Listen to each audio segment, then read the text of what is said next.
میگن اونایی که اول وقت گل میزنن سرخیزن، اونایی که آخر وقت گل میزنن شب زنده دارن.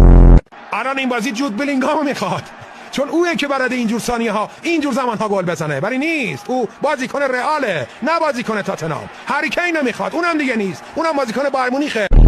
اینه که کرواسی هم بازیکن جوان داره هم بازیکن با تجربه داره. پس کرواسی هم با تجربه است هم بی تجربه است. این دیگه خنده نداره که. گفتم یه جمله بگو که 6 تا بیل داشته باشه. گفت من نمیدونم هابیل بابیل قابیل کشت یا قابیل بابیل هابیل کشت.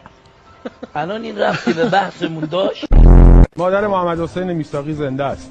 من الان سلام میکنم به مادر محمد حسین میثاقی.